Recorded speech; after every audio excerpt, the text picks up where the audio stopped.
ಇಲ್ಲಮ್ಮ, ಈಗ ಮೀಟಿಂಗ್ ನಡೀತಾ ಇದೆ, ಇನ್ನು ಅದು ಚಾಲೂಲಿದೆ. ನಾನು ನನ್ನ ವೈಯಕ್ತಿಕ ಕಾರಣಗಳಿಂದ ನಾನು ಮೈಸೂರಿಗೆ ಹೋಗ್ಬೇಕು ಅಂತ ಹೇಳಿ ಹೊರಗಡೆ ಬಂದಿದ್ದೀನಿ ಅಷ್ಟೇ. ಚರ್ಚೆ ಅಂದ ಮೇಲೆ ಪರ ವಿರೋಧ ಎಲ್ಲ ಇದ್ದೇ ಇರುತ್ತೆ.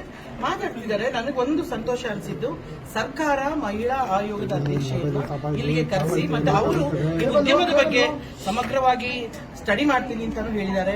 ಕೆಲವರು ಕಂಪ್ಲೇಂಟ್ ಇದ್ದು, ಕೆಲವರದ್ದು ಇದು ಎಲ್ಲ ಬಹುಶಃ ನಮಗೆ ಒಳ್ಳೆ ರಿಸಲ್ಟ್ ಬರುತ್ತೆ ಅಂತ ನಾನು ಕಾಯ್ತಾ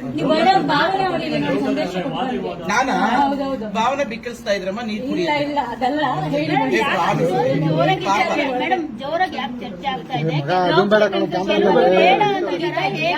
ಇಲ್ಲಮ್ಮ, ಇನ್ನು ಸಮಿತಿಯ ರಚನೆ ವಿಚಾರವಾಗಿ ಬಂದಿಲ್ಲ.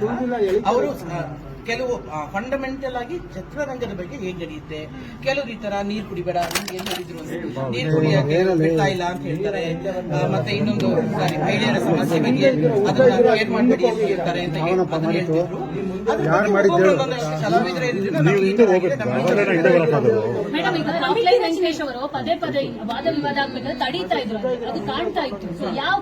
ಇಲ್ಲ ಅವರು ಮಹಿಳಾ ಆಯೋಗರು. ನಾನು ಮಹಿಳೆಯರನ್ನ ಸಭೆ ಕರೆದಿದ್ದೀನಿ ಅಂದ್ರು. ಅದಕ್ಕೆ ಅಲ್ಲಿರೋ ಪುರುಷರು ಹೌದಾ ನಂಗ್ರೆ ನಾವು ಅಲ್ವೇನೋ ಅಂತ ಎದ್ರು. ಅದಕ್ಕಿಲ್ಲ, ಇಲ್ಲ ನೀವು ಕೂತ್ಕೊಳ್ಳಿ.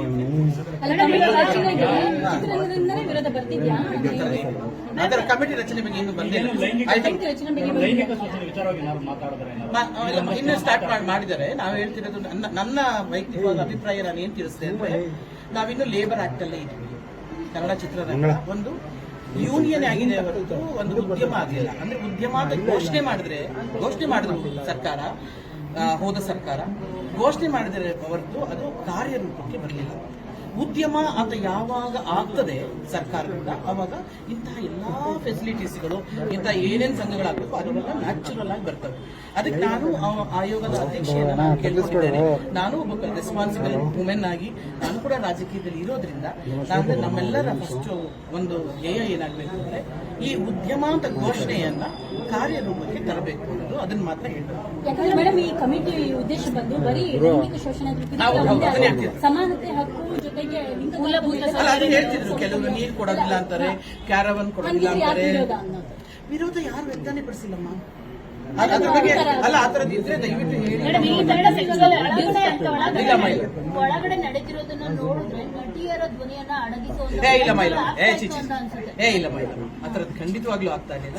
ಅವ್ರು ಕೇಳ್ತಿದ್ರು ಏನಾಗ್ತಿದೆ ಖಂಡಿತವಾಗ್ಲೂ ಇಲ್ಲ. ಆ ತರದ್ದು ಏನಾದ್ರು ಇದ್ರೆ ಯಾವ ಪ್ರೊಡಕ್ಷನ್ ಅಲ್ಲಿ ಆಗಿದೆ, ಯಾರು ನೀರು ಕೊಡಲ್ಲ ಅಂತ ಹೇಳಿದ್ದಾರೆ, ಅವನ ಆ ತರ ಹೇಳ್ತಿದ್ರು. ಆ ತರದ ಯಾವ್ದು ಎಲ್ಲಾಗಿದೆ ದಯವಿಟ್ಟು ನಮ್ ಗಮನಕ್ಕೆ ತನ್ನಿ. ಇಲ್ಲಾಂದ್ರೆ ನೀವೇ ಅದನ್ನ ತಗೊಳ್ಳಿ, ಸೋಮೋಟೋ ತರ ತಗೊಳ್ಳಿ, ಅಥವಾ ಯಾರಾದ್ರೂ ಕಂಪ್ಲೇಂಟ್ ಹೇಳಿದ್ರೆ ಹೇಳಿ, ನಮಗೂ ಹೇಳಿ, ನಾವು ಬಂದು ಇನ್ವಾಲ್ವ್ ಆಗ್ತೀವಿ ಅಂತ ಹೇಳ್ತಿದ್ದಾರೆ ವಿನಃ ನಾವು ಯಾವುದೇ ಸಿನಿಮಾ ಹೆಣ್ಣುಮಗಳ ಧ್ವನಿಯನ್ನ ಅಡಗಿಸುವಂತ ಕಾರ್ಯ ಯಾರು ಮಾಡಕ್ ರೆಡಿ ಇಲ್ಲ. ಈಗ ಸದ್ಯಕ್ಕೆ ಸೆಕ್ಸುವಲ್ ಅಬ್ಯೂಸ್ ಬಗ್ಗೆ ಮಾತಾಡಿಲ್ಲ, ಬೇರೆ ಯಾವ ವಿಚಾರಗಳ ಬಗ್ಗೆ ಇಲ್ಲಿ ತನಕ ಅಲ್ಲಲ್ಲ, ಇದನ್ನೇ ಹೇಳ್ತಿದ್ದೀವಿ ಎಲ್ಲರೂ.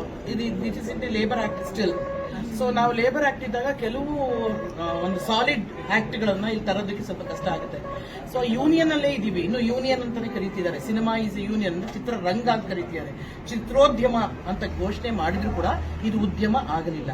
ಅದರಿಂದ ನಾವೆಲ್ಲ ಸರ್ಕಾರ ಅಂದ್ರೆ ರಾಜಕೀಯ ಬೆರೆಸದೆ ಯಾವುದೇ ಸರ್ಕಾರವಾಗಿರಲಿ ಅದನ್ನು ಘೋಷಣೆ ಮಾಡಿದೀವಿ, ಅದನ್ನ ಕಾರ್ಯರೂಪ ತನ್ನಿ ಅನ್ನೋದೇ ನಮ್ಮ ಕೂಗು. ನನ್ನ ವೈಯಕ್ತಿಕ ಅಭಿಪ್ರಾಯ ಒಂದು ಪ್ಯಾಡ್ ಕೂಡ ಚೇಂಜ್ ಮಾಡಕ್ ಬಿಡಲ್ಲ ಅನ್ನೋ ಆರೋಪ. ಅದನ್ನೇ ನಾವು ಹೇಳಿದ್ವಿ. ಆ ತರದ್ದು ಯಾವ್ದಾದ್ರು ಇದ್ರೆ ಸಮಸ್ಯೆ ಇದ್ರೆ ಅದಿದ್ರೆ ಇವನ್ ಮಹಿಳಾ ಆಯೋಗಕ್ಕೆ ದೂರ ಬಂದಿದೆ, ಬರ್ತಾ ಇದೆ, ಆ ತರದ್ದು ಇದು ಕೇಳಿದೀನಿ ನಾನು ಅಂದ್ರು. ತಕ್ಷಣ ಅವರು ಸರ್ ಅಲ್ಲಿ ಬಂದಿದೆ, ಯಾವ ಪ್ರೊಡಕ್ಷನ್ ಅಲ್ಲಿ ಆಯ್ತು, ಏನಾಯ್ತು ನಮ್ಗೆ ಹೇಳಿದ್ರು, ನಾವು ಪ್ರೊಡಕ್ಷನ್ ಅವ್ರನ್ನ ಕರೆಸಿ ಮಾತಾಡ್ತೀವಿ ಅನ್ನೋ ಮಾತು ಚೇಂಬರ್ ಅವರು ಹೇಳಿದ್ದಾರೆ. ಆಮೇಲೆ ಆಯೋಗವೂ ಕೂಡ ನಾವು ಆಯೋಗಕ್ಕೂ ಕೂಡ ಹೇಳಿದೀವಿ, ನೀವು ಕೂಡ ಅದರಲ್ಲಿ ನಮ್ಮ ಜೊತೆ ಸೇರಿ ನಮ್ಗೆ ಒಳ್ಳೆ ಇದು ಮಾಡ್ಕೊಡಿ ಅಂತಾನೆ ಹೇಳಿದೀವಿ ಹೊರತು